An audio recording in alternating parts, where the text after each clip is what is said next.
এক তারিখে তারা জামাত ইসলামীকে নিষিদ্ধ করেছিল, 5 তারিখে কারা নিষিদ্ধ হয়ে গেছে, আবার কি তাদেরকে সুযোগ দিবেন? আমাদের 2006 সালে 28 অক্টোবর যারা খুনি, একই সাথে তাদেরকে খুনের দায়ে তাদেরকেও ফাঁসির মঞ্চে না নেওয়া পর্যন্ত আমাদের আন্দোলন থামবে না। শেয়ার বাজারকে এমন ভাবে তারা লুট করেছে, এমন ভাবে ডাকাতি করেছে, আমাদের ভাইয়েরা বোনেরা তখন আত্মহত্যা করতে বাধ্য হয়েছে। এগুলা করার পিছনে কারণ ছিল ইসলামী আন্দোলনের নেতৃবৃন্দকে ধ্বংস করা। আপনাদের সন্তান, আমাদের স্বামী, আপনাদের ভাই, আপনাদের পিতা জীবন বাজি রেখে এই দেশকে স্বাধীন করার জন্য আরেকবার নতুন করে যে জীবন দিয়েছে, তারা যে ফ্যাসিস্ট মহিলাকে তারা সরিয়েছে, তারপরে যে বাংলাদেশ, সেই বাংলাদেশ এখন থেকে আপনাদের।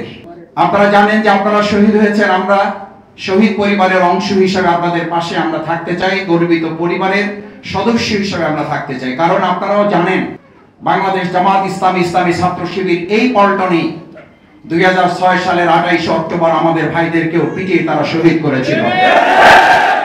আপনারা নিশ্চিত থাকুন, আমরা আপনাদের এই সমস্ত শহীদের খুনিদের, আমাদের 2006 সালে 28 অক্টোবর যারা খুনি, একই সাথে তাদেরকে খুনের দায়ে তাদেরকেও ফাঁসির মঞ্চে না নেওয়া পর্যন্ত আমাদের আন্দোলন থামবে না।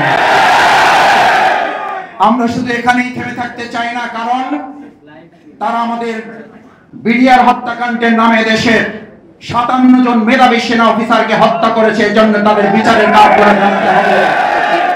শেয়ার বাজারকে এমন ভাবে তারা লুট করেছে, এমন ভাবে ডাকাতি করেছে, আমাদের ভাইয়েরা বোনেরা তখন আত্মহত্যা করতে বাধ্য হয়েছে। শেয়ার কেলেঙ্কারির দায়ে আপনাদেরকে বিচারে কাঠগড়ায় দাঁড়াতে হবে, আপনাদেরকে দাঁড়াতে হবে। আপনারা আমাদের বাংলাদেশের সমস্ত ব্যাংকগুলোকে নিজেদের ব্যক্তিগত ব্যাংকে পরিণত করেছেন। এই টাকা আপনাদের কাছে উদ্ধার না করা পর্যন্ত বাংলাদেশ জামাত ইসলামী, ইসলামী ছাত্র শিবির দেশের মানুষকে আন্দোলন চালিয়ে যাবে। ফ্যাসিস্ট সরকার আমাদেরকে 17 বছর ধরে একে একে হামলা, মামলা, রিমান্ড, জুলুম যা করা সব করেছে। এমন কোন লোক নাই এখানে হাত উজাড় করলে বাকি থাকবে যে মামলা হয় নাই, জেলে যায় নাই, আছে? সকলেই মোটামুটি আমরা জেলের মধ্যে থেকে ঘুরে আসছি, সরকারের মেহমান হয়েছে নাকি?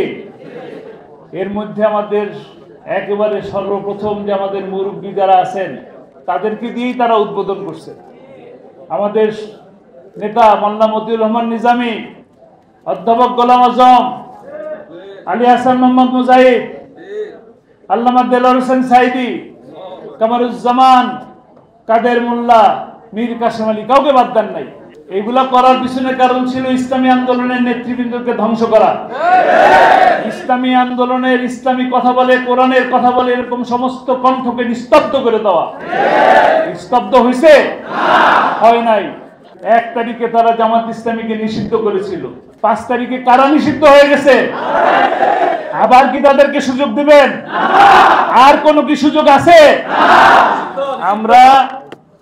আমরা এগুলো বলতে চাই না। আমরা নিষিদ্ধ করব, উৎখাত করব, নির্মূল করব, এমন কথা আমরা বলতে চাই না। কিন্তু জনগণ তাদেরকে তাদের শিক্ষা দিয়ে দিছে।